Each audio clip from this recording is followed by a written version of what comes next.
Morning, guys. So I am going to take you through how to change a carrier bearing on an LTR-450 Sport Quad.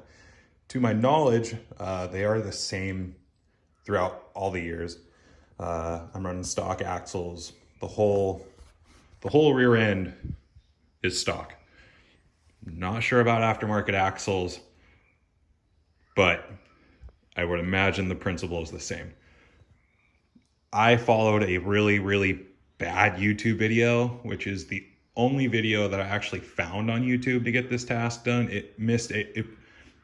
Let me rephrase that. It was actually decent, but it missed out on a lot of key parts, which led me to a lot of frustration, and even needing to use the sledgehammer is obsolete. Although you will probably want to use a Canon PB blaster just to free up some stuff before you re-grease it. So what you'll need for this is a big ass crescent wrench. Not sure what size it is, but you will need that crescent wrench for your lock ring and your main nut right there. So you need it for both of those. You'll need a 17 socket, a 12 socket, and an 1.25 inch socket. Again, assuming all your parts are stock, that's what the stock sizes are. And again, a breaker bar if you need it. To start, and I did all this yesterday, so I'm just gonna run through it and not take it apart, because it's a pretty easy project after I did some research and called my local shop. So to start, what you'll wanna do is take off your wheel nuts, all four of the inside here, get your wheel out of the way. Optional, but to make the project a little easier, take off the right side tire as well. I did, again, following another YouTube video, but after kind of getting the project done, it's just gonna make your life a little easier, but it is not mandatory. Again, all four of those nuts. Get both wheels, put them out of the way. Then what you'll wanna do is, you don't have to do it on the right side of the quad, but on the left, you'll want to take out your cotter pin and this banjo bolt, or whatever you want to call it, the main hub nut. You want to take those two pieces out. So now your tire's off, you get that little pin and the bolt off, and you can reuse that pin too if you don't mangle it getting it out, so that your hub right here will slide off. Depending on how beat your quad is and how much you use it and how little you maintain it, probably have to give it a little tap, because it is just sitting on spindles or on a spline, and those do tend to get dirt in them and get corroded. So what you're gonna be left with is just your axle bar, no hub, no tire. It'll just go out of the way. So once that is all free, get a little bit wider here. Once that's all free, tire and hub are gone, the axle is just exposed, you'll come over to here. So you've got your lock nut, which is the one on the outside. Get a little zoom here. This one right here, that can get unthreaded and taken off. It's regular threads. So in this case, you'll be going up with the wrench to get it off. Now here is where some of the confusion will lie. In the YouTube video that I watched, he made it sound like you take your 1.25 inch socket, which again, this is what you'll need for that nut down there. Not sure if I mentioned that or not, but your main hub nut, that's what the 1.25 inch socket's for.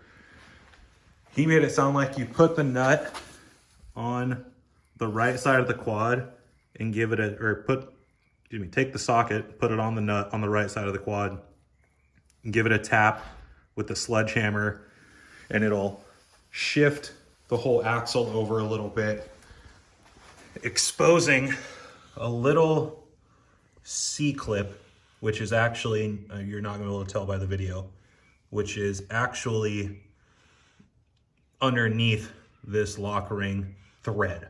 So you've got the lock ring, you got the threads for the lock ring, it's underneath it. If you're looking at it on your quad, you'll be able to see it. It's not in my video, but it's basically gonna separate your splines to the threads underneath the lock ring. So I spent hours trying to figure out how to just shift that over so that that little clip was exposed enough that I could get it out. What I found out after doing research and calling my shop, I didn't even need to touch that, really. What you'll need to do is, like I mentioned, take off your lock ring, get it out of the way. This nut does move, but it doesn't actually come off.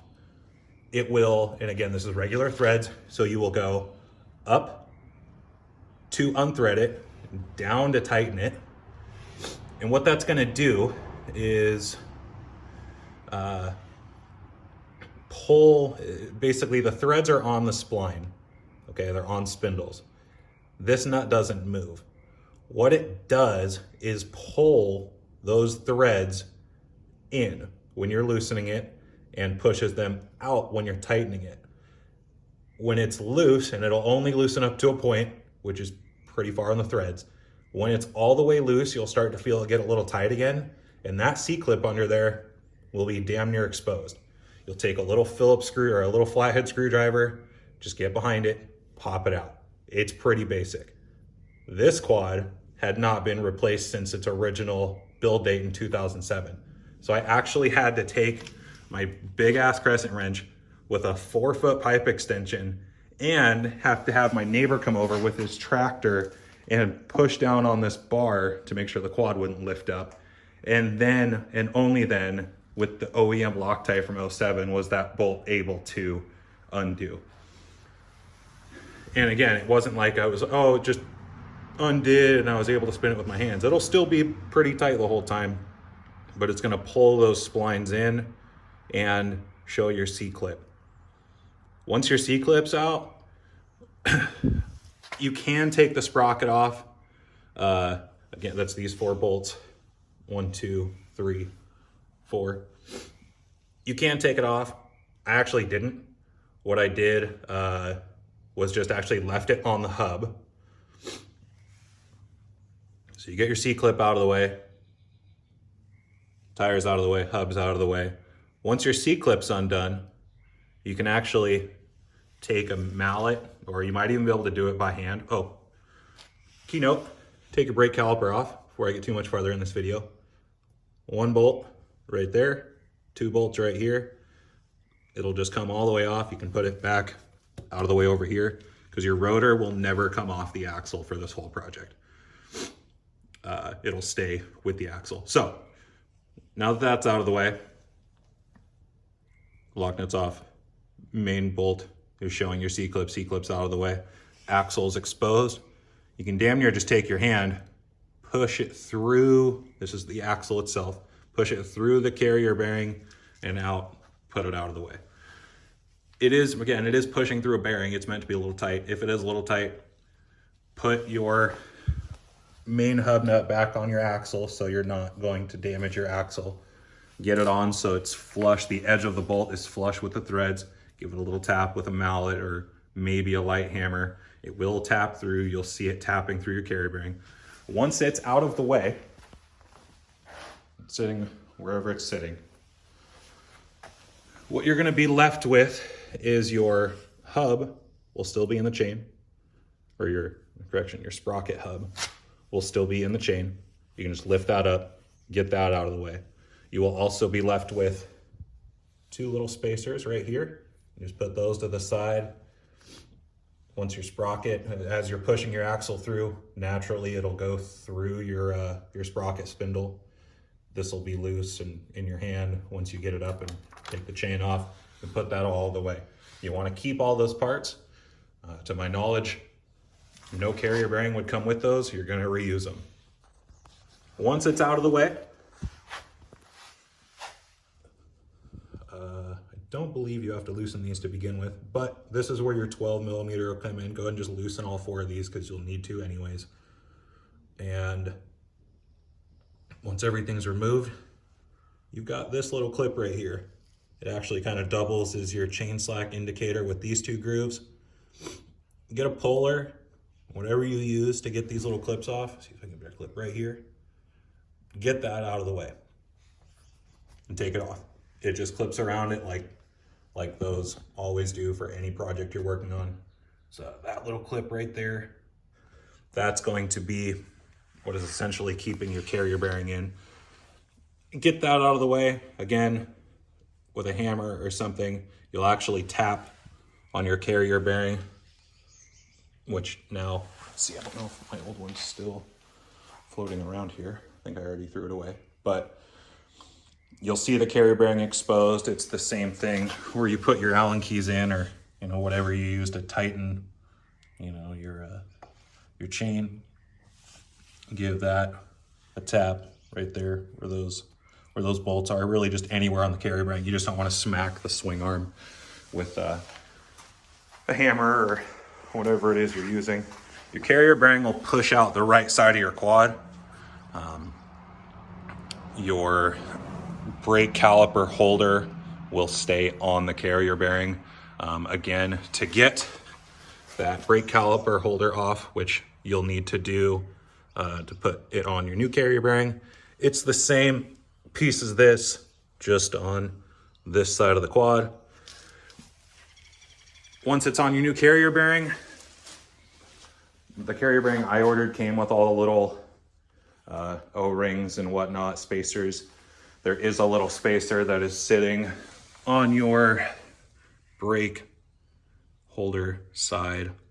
I reused that one, otherwise it just came with new O-rings. And repeat the process. Once your new carrier bearing is built with your brake holder, slide it back through the quad, put your little C-clip back on. Again, that's this guy here. Once that's on, your carrier bearing is locked in place. You will naturally have to adjust it for your chain slack. That's actually a little loose, but my quad's up on the stand right now, so it should be fine. Slide your axle back through. Again, it is coming through the right side of the quad. Spindle will be sticking back over here. Tap it through as far as you feel like it'll need to go or can go. Just keep tapping it until you see, click down on my video there.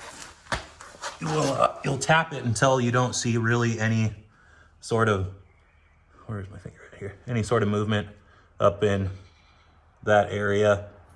Just keep tapping it. You'll notice when it's not going any farther. Once you got that done, and again, this is kind of where do I take the sprocket off the hub or leave it on? Make sure when you put your axle through, and I messed this one up, to put your chain, you want to put your axle through your chain and not leave it dangling over there like I did. I had to push my axle back through and wrap my chain around it. I actually put my, what you'll want to do first, and this is in the rebuild process, put your sprocket hub back on, axle through the sprocket hub, your two spacers right here, then your main nut will just slide on there. And again, you still have that main nut unthreaded all the way, so you don't really have a whole lot of threads, what would be underneath the lock nut here. So you're still able to put your C-clip on. Your C-clip is what's going to act with your tension on these washers. So now once you're tightening this main nut, which in this case is down to tighten it, you're pushing those threads out, but they're getting held up by that C-clip that's underneath this lock nut, and that's what's gonna keep everything tight. That's where the confusion was online. That's where my confusion was when I was doing this task yesterday, which in all honesty, once you do it a couple times, I don't think this project should really take more than an hour if you're common on your maintenance and nothing's really frozen. I'm gonna probably do this 2 times a year, at least once a year, just to stay on top of maintenance with how easy it is.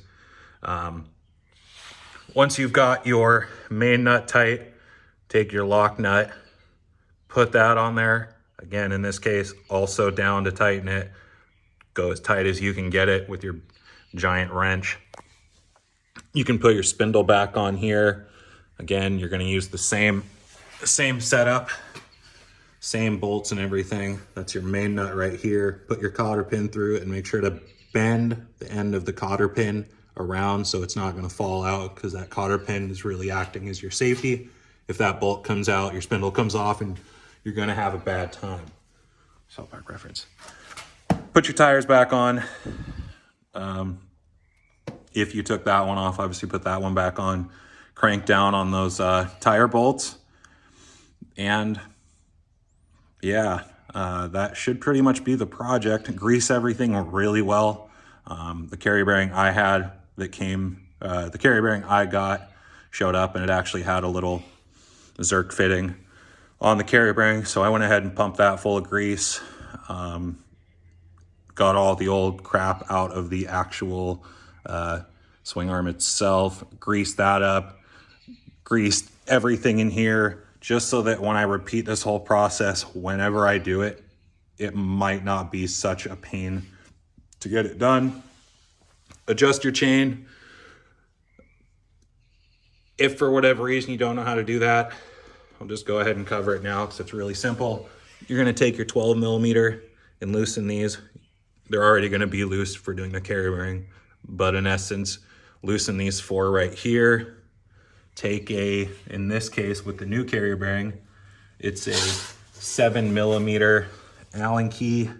If your carrier bearing didn't come with a tool, you'll put it through the hole right here on your sprocket hub and into a hole on your carrier bearing here. And then it is just as simple as rotating your axle.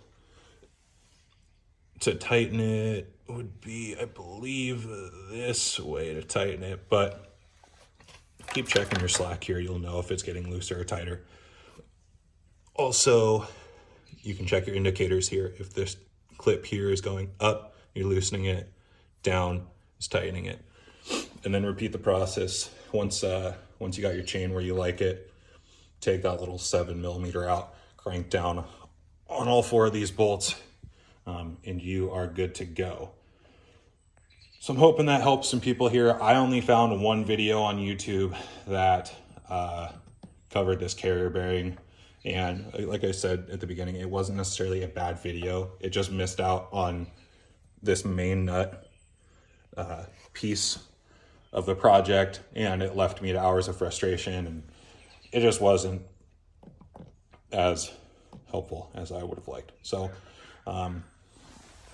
yeah, I hope that helps for you guys, and remember to grease everything so that when you replace it later, you'll be good to go.